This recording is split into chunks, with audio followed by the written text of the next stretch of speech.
right, you guys would like to take your seats.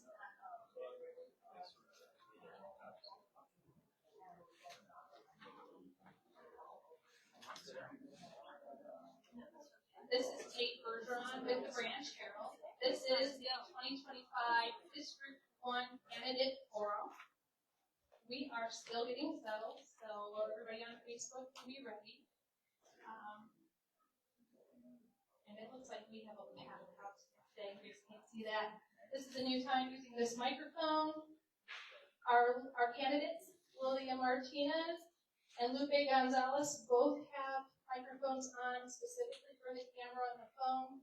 We'll also be using this microphone from the room. Can you guys in the back hear all right?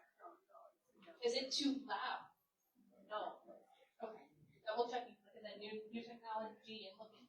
This is we're gonna have to be careful with the microphone. All right, so we're gonna get started. Thank you all for coming and showing up on Facebook and coming in here. I really appreciate all the support. Our elections are really important, and our city council is probably our government level that affects us most on a day-to-day basis. So that's why I do this. And I also have our reporter, Tasha Young, here. She'll be handing out cards and pens. So if you guys have questions during the forum, Tasha will collect those. We will field those and hand those to me so we ask them directly. All questions will be asked of both candidates, so they will get the same questions. And each candidate will get 90 seconds per question to answer. They also get 3 minutes to introduce themselves. The only question that they have gotten anything in advance is the very first question, because I wanted to give them a chance to let their nerves out at the start. So here we go. Oh, and we are also going in the order that is on the ballot, which is randomly selected right after they put their ballot applications in at the deadline. So, here's for Lupe. Are you guys ready? Yes. Okay. Actually, I'm going to hand it to Lupe first so she can introduce herself. You have 3 minutes. Thank you, everybody, for coming. My name is Lupe Gonzalez. I have been a resident here for 28 years, California born, Texas raised. There was a gap that I was gone while my husband was in the military. We have 4 children together. I am now raising them where I was raised, so I just want to do the best for my city that I love. I've been involved in our schools for 10 years, and I still continue to do that while hopefully being on city council. Thank you, everybody, for being here. Thank you, Kate, for the opportunity. My name is Lilia Martinez, as some of you might know. I'm going to introduce myself, just tell you a little bit about my story. I'm not starting when I was born, so I'm just going to start after I graduated from high school. So I went to the university to study accounting, and I spent 9 years working in accounting. Then I was not born in Texas, but I came as soon as I could. So I've been living here for 25 years, and so I'm an immigrant, and I became a citizen in 2017. So I love the country, I love the state, the great state of Texas, and I love my city. So that's how I came to be here. Your first question, why are you running for city council? I am running for city council because this is my city. I grew up here, I went to school here, all my family and friends are here, now my kids are here with their families and friends. I want to take care of the city. I want to do what's best for it. I want to preserve it for the next generation. I want to do what is best for this city, and I think living here basically my whole life, I think I can do that. Thank you. Okay, so just I think I can continue with what I was in the previous question. So just the way I came here to this country and this state, and then I have to live and have my kids. My kids attend the my oldest son graduated from Newman Smith, and my youngest son is in Creekview. So I want the best for them. I love the people. They're amazing. The vibe of the city, it's really nice. And I wanted to do something to keep it like that. So I think Farmers Ranch is a lovely city, and I think can work to keep being like that.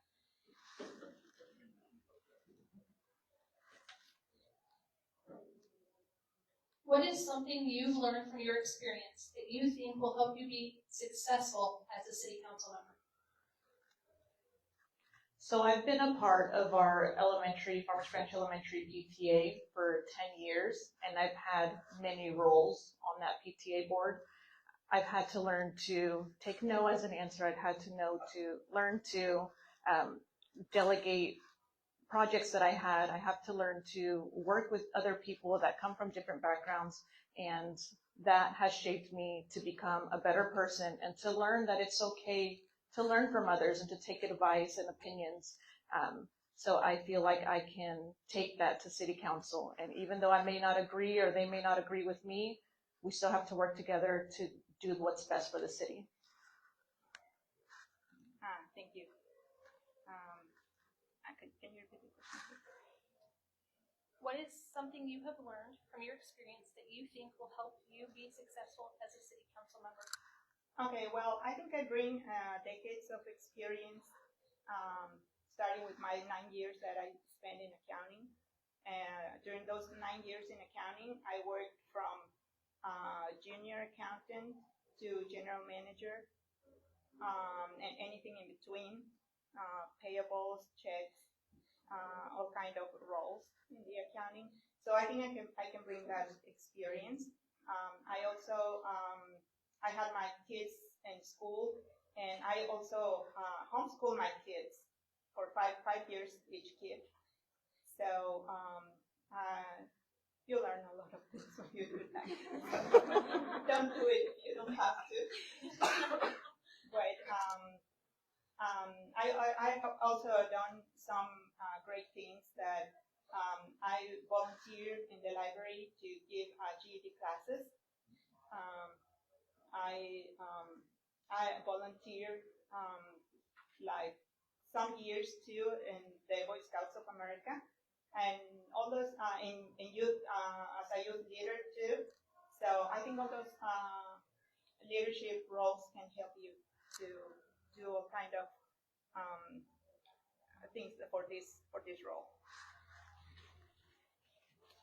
You get this one first. How do you make decisions on tough issues when you have a team with conflicting opinions? Team. Okay, I think you try to bring the team to find a common ground for somebody. So when you disagree with somebody, you just don't focus on the disagreement. You focus on the thing that you agree. So you can start working with that. So that is very important when you are working with a team, because there's always going to be disagreement. Another thing that you can do is not taking anything personal, because it's not. And to manage, starting with the point of the common ground and agreement, you can start working and building, okay, how can you compromise to one another to reach a common goal? Because the goal is the good. It's not personal. It's not advancing what you want, but to have an agreement to reach your goal. And so you focus on your goal, and you focus on what everybody can do to reach that goal. Can you repeat it? How do you make decisions on tough issues when you have a team with conflicting opinions? I think when you have a team with conflicting opinions should help you find a common ground. You should learn to work together and find what is best for the city. Like, we're not all going to agree, but there has to be a middle that we can come to agree to. That's best for our city, for our neighbors, not what's going to benefit us. What do you think is the most important characteristic of someone in public office? You can't take things personally, and you can't do it for your own agenda. You have to do it for the community. You can't find things that, oh, what's going to benefit me from this if I say yes to you or you. You do it what our neighbors need, what our community needs, what our local businesses needs, not for yourself. I think that you can see who a great leader is when the person in leadership is not trying to make everybody to follow him, but the one who attracts the people, and the people are follow him. So when you see that the people are following somebody, it's what a great leader is. So a great leader is not to impose, but to capture the people in a way that the people want to follow him. And I think that's the main characteristic of somebody in leadership. What are your top 3 character strengths? This one's going to you, Lilia. Your top 3 character strengths. Yeah, it's too easy to find ourselves lost, but sometimes it's hard to recognize the things in us. So, but I think one, the best, and it's self-control.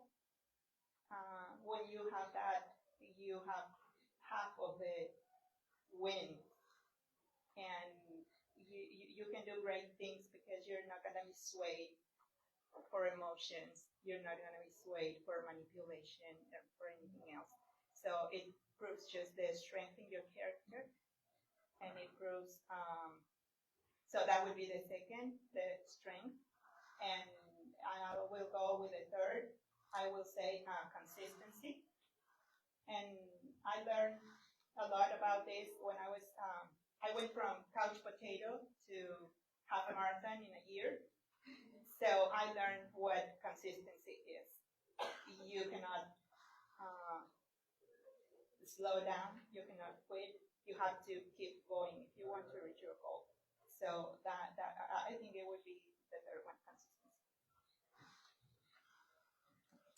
My 3 characteristics. Ooh. I guess I'm responsible, respectful, and organized.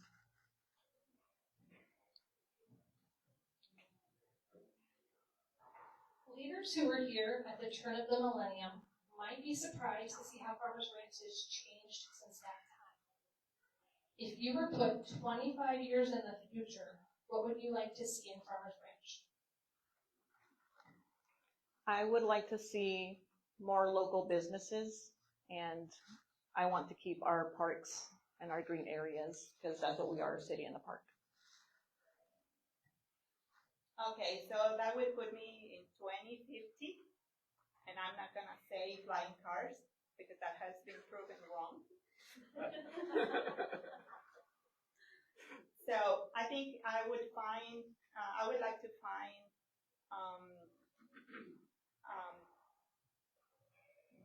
bigger infrastructure, like a little bit more buildings, while at the same time keeping the small areas and the feeling of the small town.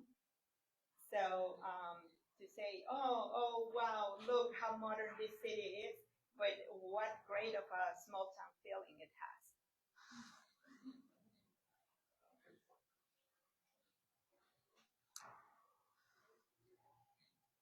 How do you see the work you do today making an impact for our future residents. The work I do today?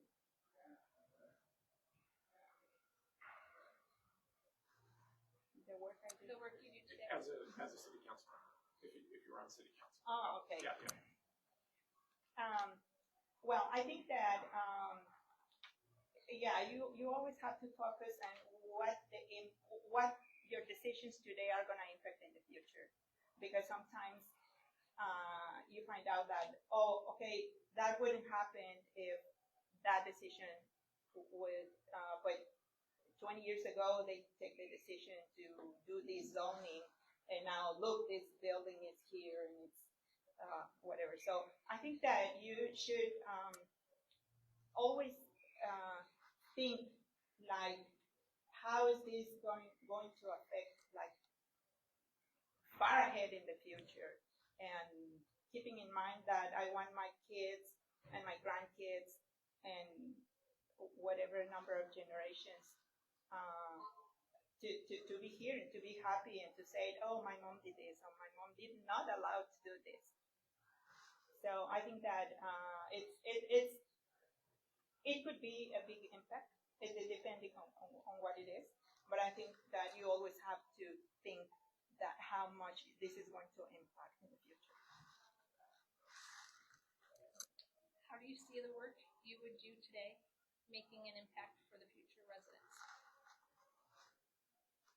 What's the question?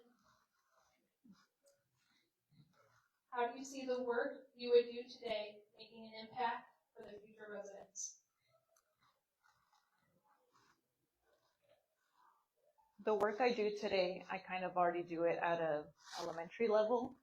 I do what's best for the community, for what our students and staff want. So now I want to take that to the city and do what's best for them. I want to hear their opinion and see what they want to see in the future. I want to know what we can do to make it better and preserve it for our families and our future generations. In your opinion, and this is going to you first, Lupe, in your opinion, what is the most important and most urgent issue facing District 1, and what would you do to fix that? I just want to get our district more involved. We're kind of forgotten, we're kind of looked over. So I want to find a way to get our District 1 neighbors more involved.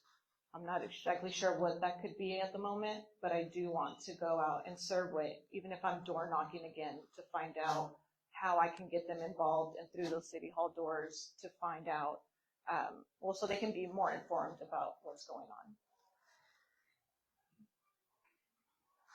In your opinion, what's the most important and most urgent issue facing District 1, and what would you do to fix that?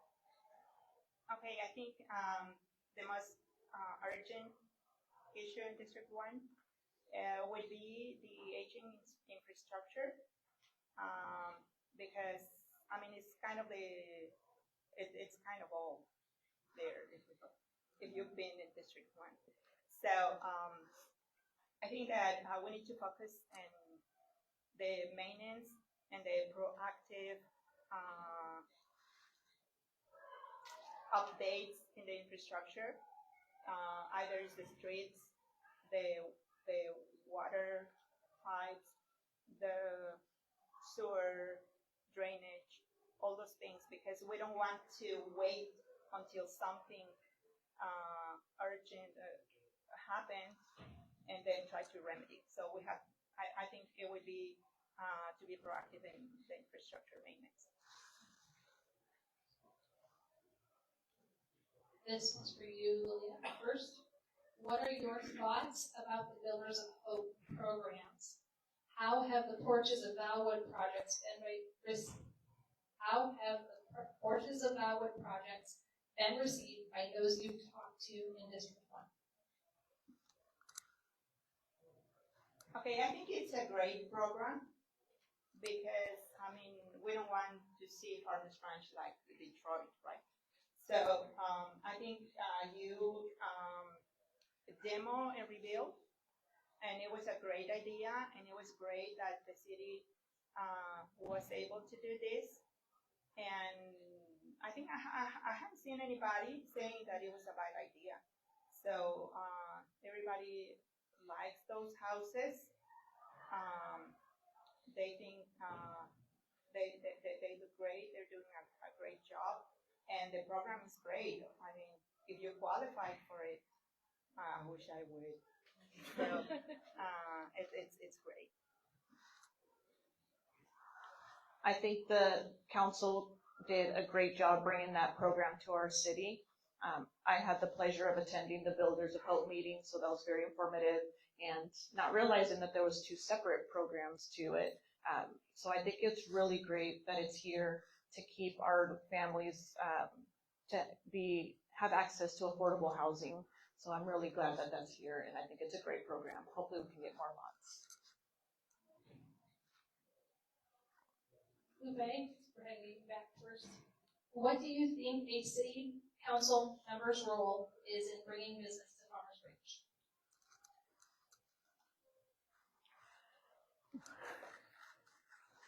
The city council's role to bring business to Farmers Branch. I think we need to make sure that it benefits our city and not just bring a business just because they want to be here. Like, what can they bring? Is it something that our residents need, or is it something that we just want to have just to say yes to fill in a lot? I think we should play a proactive role in attracting new business to the city, because remember that a business in the city, the business brings 75% of our taxes, so it will always benefit the city. So I think we should focus on that and even incentivize some way, even with some kind of incentives to attract business, and that would always be beneficial for the city. Of course, we have to work with zoning and with the availability, and the benefit always should be bigger than the incentives that we're putting on them. Farmers Branch is a diverse community with residents from a variety of ethnicities, cultures, and backgrounds. What are your ideas on ensuring that all residents feel included, heard, and respected? Okay, so I'm an immigrant, and I always feel included and respected. I think that it would be very, very hard for me to find an exception to that. Always for me and my kids, the people have been incredible in the schools, in the school system, in the neighborhoods, in the business. So I think that always education is the most beneficial thing to work with inclusivity and with all that, because when people are educated about something, it's very hard that you will find problems.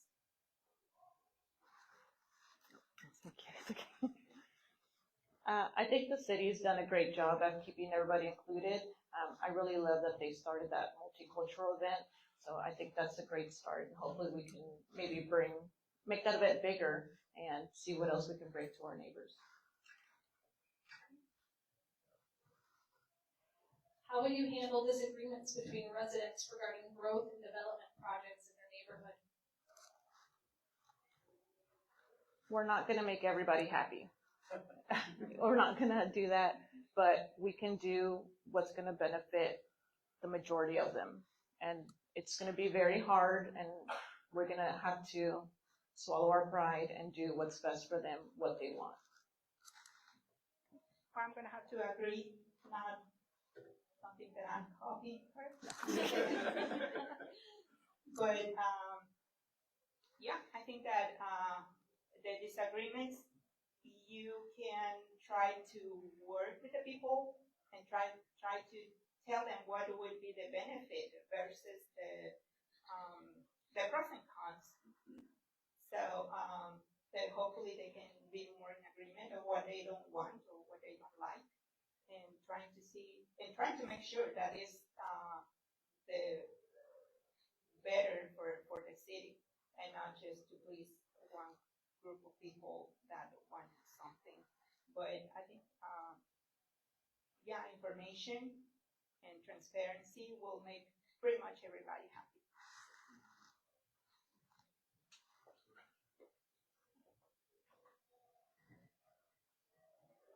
This is going back to you first, Lilia. How will you work to foster unity in the community, given recent events concerning election-related interference, accusation, and partisan divides? What with the beginning? How would you foster unity in the community, given the recent events?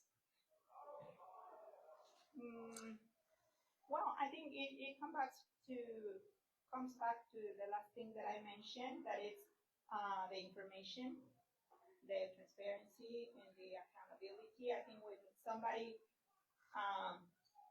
sees just the whole facts instead of one side of the coin, then when people tend to understand and say, oh, okay, I didn't know that. I just thought that it